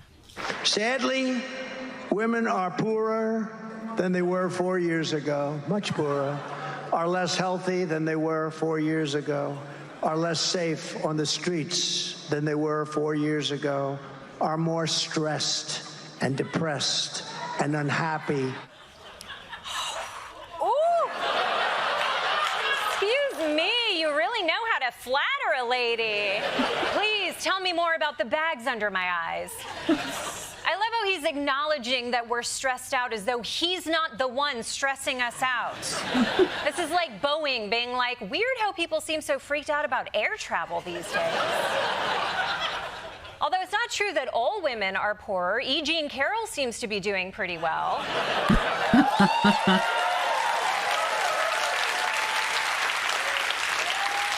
Trump is a master marketer. That's how you sell things to women. You convince them that they have a problem, and then you say, here, buy these vagina gummies. And yes, in this analogy, Trump is the vagina gummy. I believe that. I will fix all of that and fast. You will no longer be abandoned, lonely, or scared. You will no longer be in danger. You're not going to be in danger any longer. You will no longer have anxiety from all of the problems our country has today. Women will be happy, healthy, confident, and free. You will be protected, and I will be your protector. I'm actually meeting someone here. I have a boyfriend. Thank you so much, though.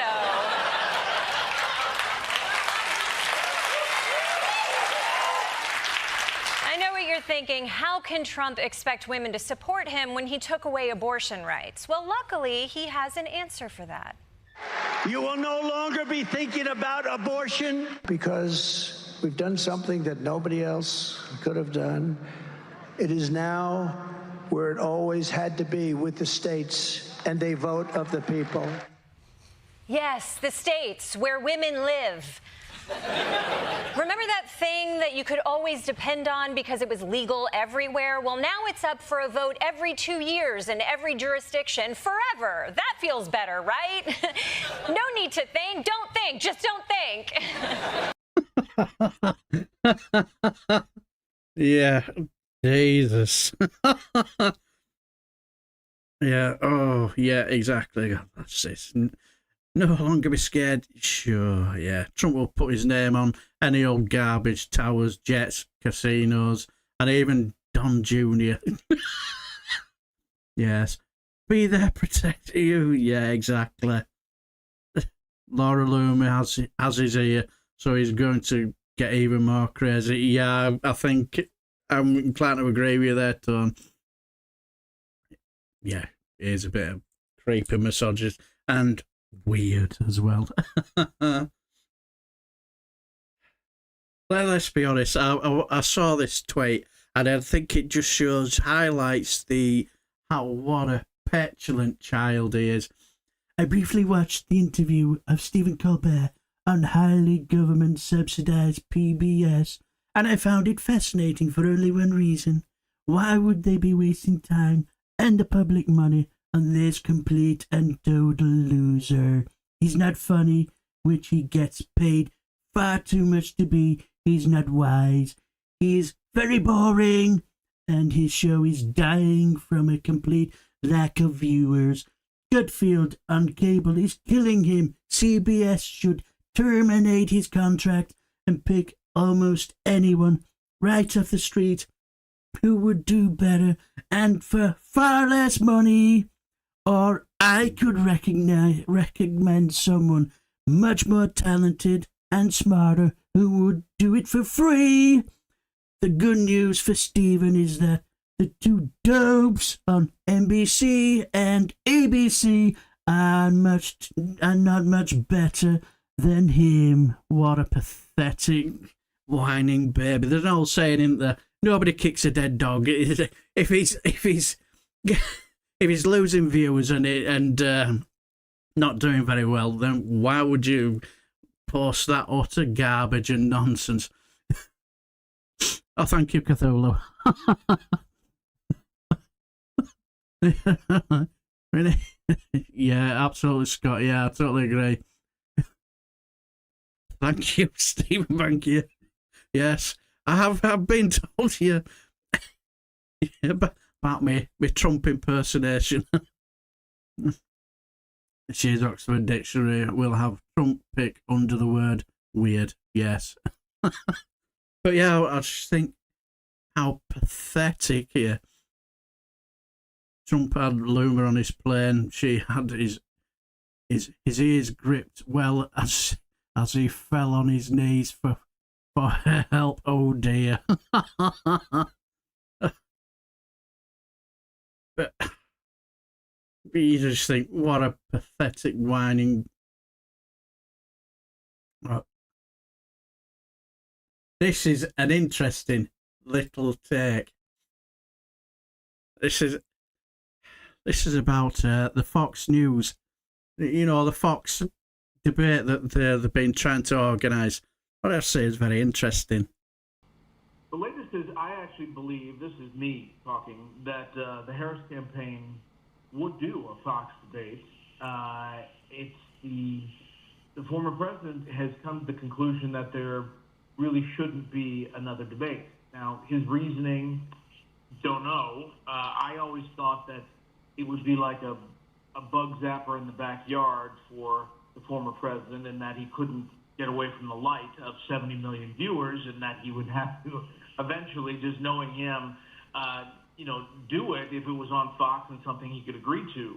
I'm getting the sense from him in the campaign that they are moving past it, and it really the holdup is not the Harris campaign and Fox. It is the former president. Well, I am. The latest is, I actually believe this. Very interesting. So you'd think Fox News would be his little safe space, and by the sounds of it, he's bottling it in. I think even on Fox News, he's scared stiff of Kamala Harris. Even if he doesn't feel he can win, even there. Yeah, Cthulhu, yeah. Trump is the ultimate spoiled rich kid, yeah. Such a nasty thought. Yeah, exactly, said Larry. I need thought bleach now. Yes, I know what you mean. But, so we're getting to the last couple. Now, this is really, really interesting. I don't watch PMQs because... not PMQs, I mean question time. Because there's just some Kamabla, yeah, there's something quite seemed a little bit fixed for me, and I'm not a fan of the chair Fiona Bruce. But they had that complete clown, the Reform chairman, and he's a complete idiot. Do you know what I actually did a couple of weeks? I was thinking about making a bit of a funny type, okay, little type, what they call it, videos about GBBs, calling it DBBs. And I watched a bit of a interview where this clown. And do you know, he actually thinks that Keir Starmer is a Marxist. And as somebody who's spoken to Marxists, they detest Keir Starmer. And if they knew that this clown had boxed Keir Starmer in the same box that they're in, I think they'd be absolutely insulted. He thought, but what? It's like somebody needs to ask him that. Somebody needs to tell him that when you go on Question Time, the whole context of the thing is somebody in the audience asks you a simple question, and your reply is to try and answer it the best you can. This idiot. Yes, the woman here in the cream jacket, a little bit further along. Yeah. Hi, I'd just like to comment that it's rich coming from a very hypothetical position, which I feel the Reform Party is coming from. We've had Labour, we've had Conservative governments trying to sort out and actually reinforce our borders. So I have to apologise that I find your statements quite hypothetical. And to Fiona's point, what would be the policy? I didn't hear a strong policy from Reform to say what they would actually do. It sounds like criticism of what has been happening with the government in terms of trying to reinforce our borders. So what would Reform do that is so different from the Conservative and the Labour Party? So firstly...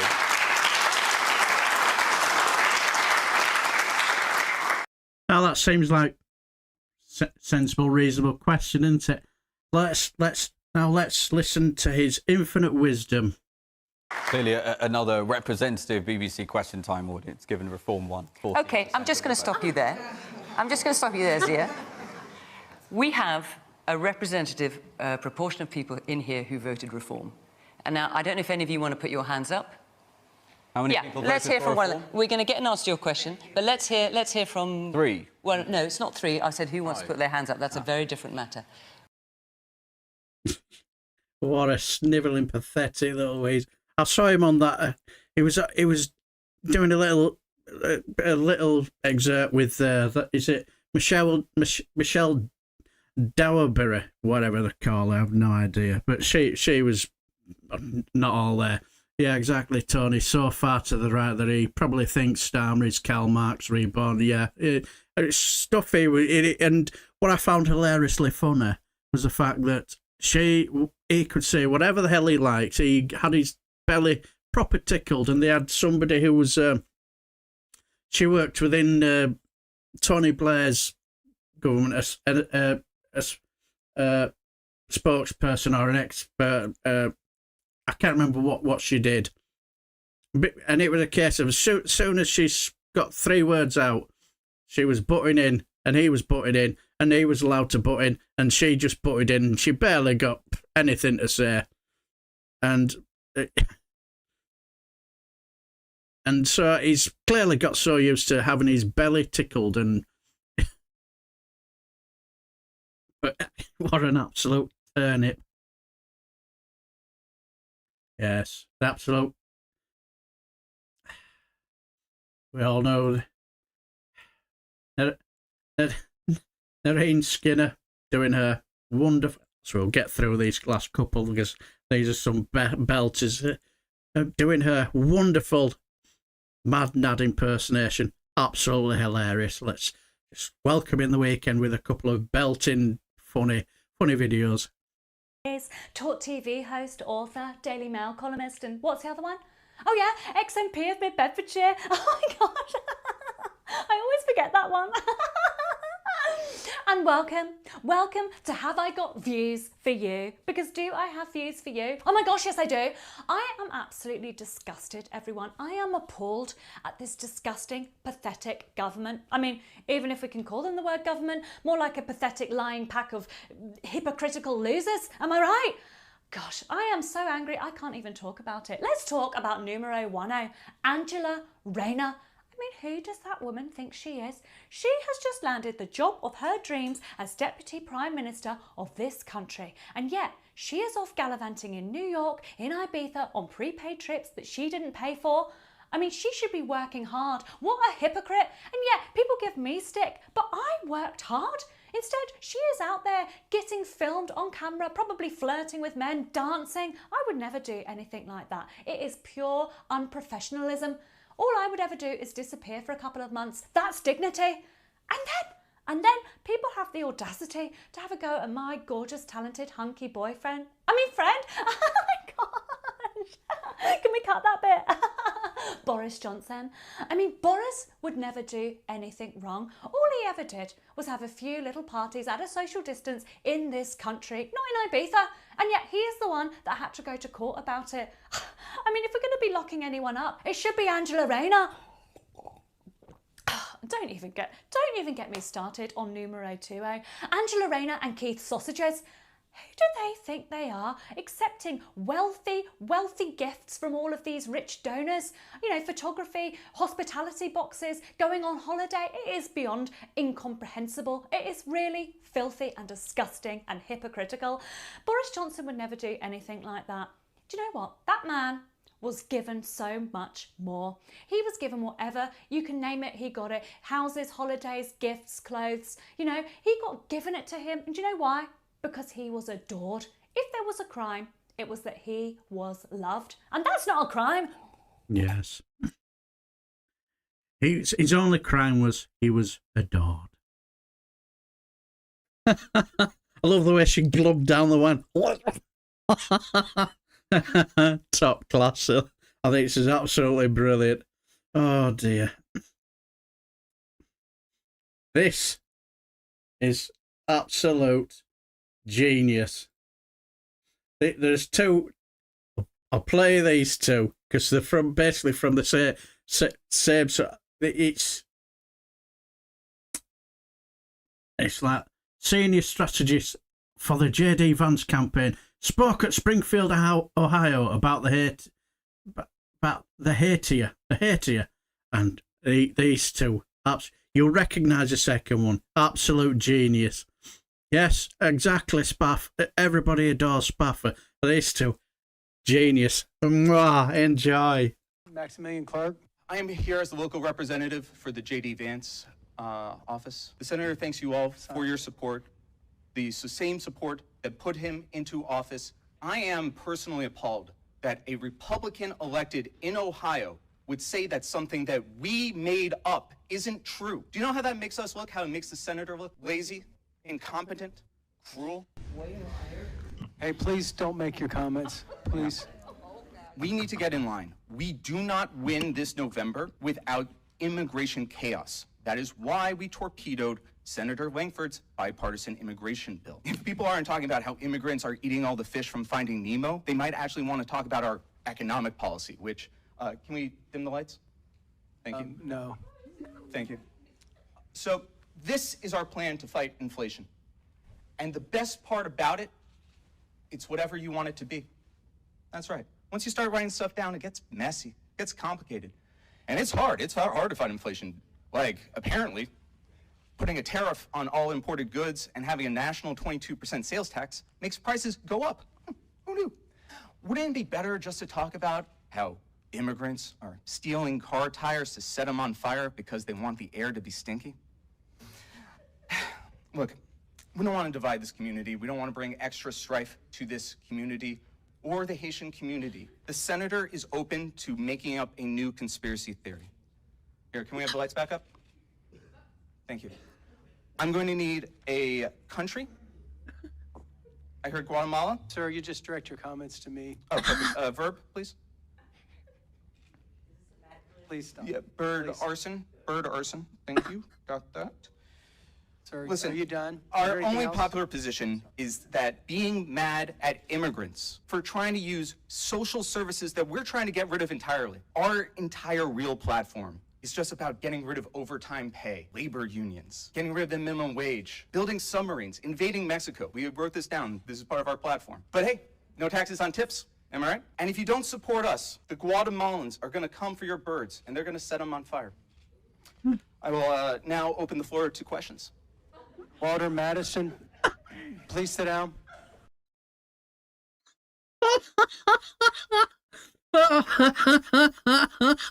Yes. Oh. Demanders. Never worked at McDonald's.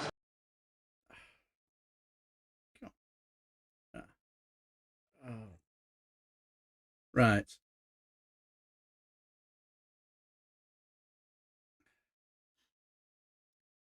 This is where Donald Trump talks himself into getting hungry. Now, in her speech, Kamala was emphasizing her middle-class roots, while in his speech, Trump was saying, nuh-uh.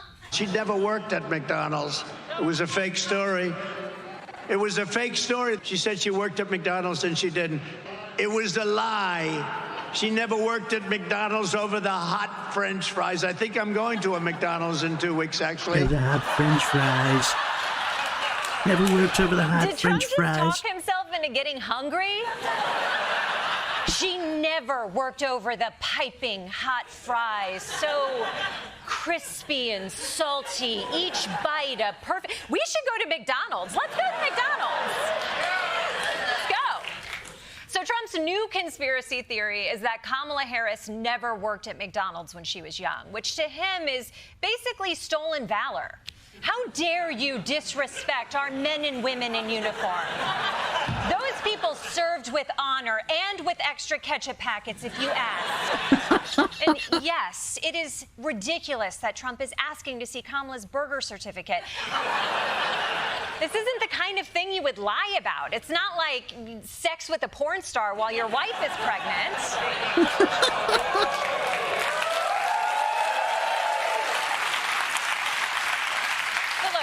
I get why he's suspicious. If she had ever worked at any McDonald's between the years 1960 and last week, he probably would have seen her. Or maybe this whole thing is just a ploy for him to get free food. You worked at McDonald's, prove it. Make me 7 Big Macs. Yes. Yes, the new scandal is now he's demanding to see her burger certificate. Yes. Oh dear. This is from the same one. Now surely you guys will recognise this guy. Seeing him do a few piss takes. Walter Matteson. Surely you must remember this guy. Yes, exactly, Billy. I've got the munchies now. I could just eat a big, massive bag of roast beef Monster Munch now. But Walter Matteson, he's just a brilliant genius. Proper takes the piss. Walter Masterson. Thank you. I'm also here from the J.D. Vance campaign. We have prepared a statement. We mean no disrespect to the hardworking people of Haiti. Listen, it's simple. We love immigration. We just don't want illegal immigration. Now, the Haitian community has immigrated here legally, and we think that should be illegal. Ever since the Haitians have arrived, they've been dressing like prom every day. They're buying groceries from local businesses, and property values have skyrocketed. Oh, wait, they're going up? All right, so property values are going up because the Haitians are paying above market rent on time with money. Money that, they've earned from, taking black jobs, I guess. We're from the J.D. Vance campaign. That's our official motto. Medicare, welfare. Oh, Boris, have you noticed what he's wearing? A little subtle piss take.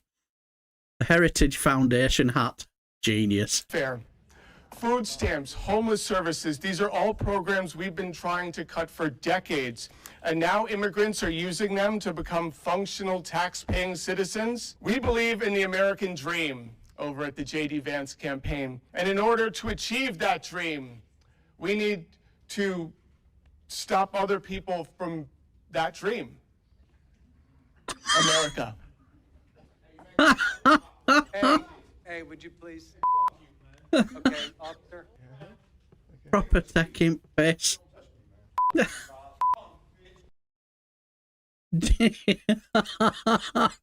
Oh. But yeah, I just thought it was a brilliant touch wearing the Heritage Foundation hat. Top class.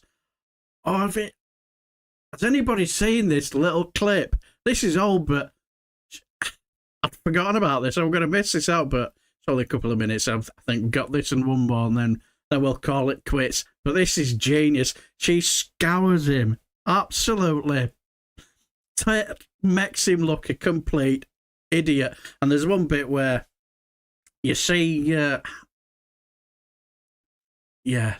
comedy gold. She makes him look an idiot, and then you get to see where that Trump has not really changed from where he is now. Well, the new book is entitled Surviving at the Top. There are many people who would say failing at the top. I hope the general public understands how inherently dishonest the press in this country is. As a member of the press, let me try to clear up some of the things which you say are untrue. You write in your book, my bankers and I worked out a terrific deal that allows me to come out stronger than ever. I see the deal as a great victory, and eventually the rest of the world will too. Being on the verge of bankruptcy, being bailed out by the banks, Well, you don't have to say on the skating on thin ice and almost drowning, that's a businessman to be admired? You say on the verge of bankruptcy, Barbara, and you talk on the verge, and you listen to what people are saying. I talk to your bankers. Well, that's fine. And what do they say? I mean, you know, depending on which banker you're talking to, Seven. what do they say? I'm the only one people write about. I mean, they don't write about other people. You have a little more debt than most people. You're something like $3 billion Yeah, in you also debt. have a little more assets than most people. Okay. You have debts to pay back. Right. You have huge loans to pay back. You say the country is in a depression. What makes you think that you can pay back those loans? And further, what your bankers have told us is that the only way you even have a chance is by selling that property out there totally, the plaza. Well, I don't know what the bankers have said. The plaza's a very valuable property. Everybody told me, oh, you paid too much, you paid too much. Now they're all saying what a great deal he made No, on the they're not. plaza. You yourself said that you saw your children maybe once a week. You're having a lot of difficulties with your 12-year-old son, Donna. You haven't talked to him since May. Do you believe in fidelity in marriage? Yes, absolutely, I do. In the current issue of Vanity He said that with a straight face as well, didn't he? Fair, the author Marie Brenner says that you read from Hitler's collected speeches, My New Order, and that these are speeches that you seem to admire. What's your reaction? Do you have this book? A friend of mine sent me a book, a man who I think is Jewish, although I don't know. Oh, she was savage. Yeah, Walter is great. I would suggest he become the next New York mayor, but that would be cruel now as a job is jinx. Yeah. Now we all know who this guy is. The genius that is Matt Green. Where he taught, well, this will be the last one. Kissed arms, unfortunate slip of the tongue. So sit back and enjoy the comedic genius that is Matt Green. Keir Starmer made his first speech to the Labour Party conference as Prime Minister this week. But how did it go down? Our soaring phrases, clunky jokes and totally spontaneous applause correspondent Jonathan Goodenough has more. Yes, that's right, Starmer talked for nearly an hour, but all of social media was obsessed with one unfortunate slip of the tongue. Was this during the section on the Middle East? Yes, Starmer called for the release of Israeli sausages before correcting himself to hostages. It was just a slip of the tongue though. Yes, but it was a real banger, right? It couldn't have happened at a worst moment. Okay, the Lincoln sheer embarrassment of it was something to behold. Stop it now. I'm so sorry. Have you ever made a mistake in public? Well, I'm not Prime Minister. But your job is being on live TV and you've made the odd gaffe, haven't you? I don't know what you mean. You've called me Mum at least 3 times.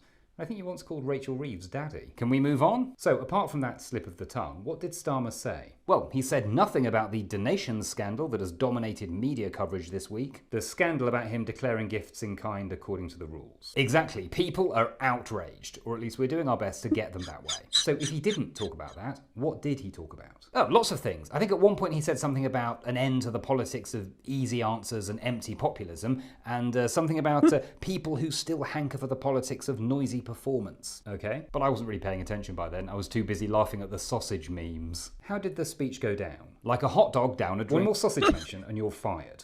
Well, it went down very well in the hall, but I spoke to a man outside who thought it sounded awful.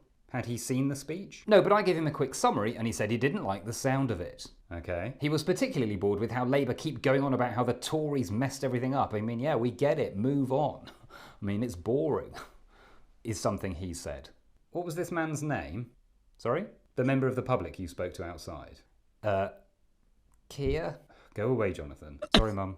Next up, as Harrods says sorry over Mohammed Al-Fayed, we ask, is covering up for the bad behaviour of powerful men, then apologising for them after they're dead, really a sustainable way to run a justice system? Or are the prisons too full to deal with the number of wrong-uns we'd have to bang up otherwise?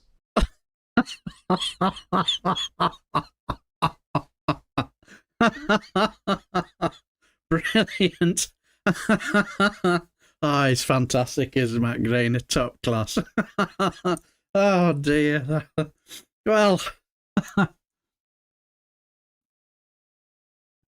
yeah, well, don't worry about Simba Camp finishing now anyway, so it's not a problem. Yes, sorry, Mum. Yes. Yeah, absolutely. Banger. Yeah, same to you, Sam. Have a fantastic weekend, and it's same everybody. Thanks for stopping by.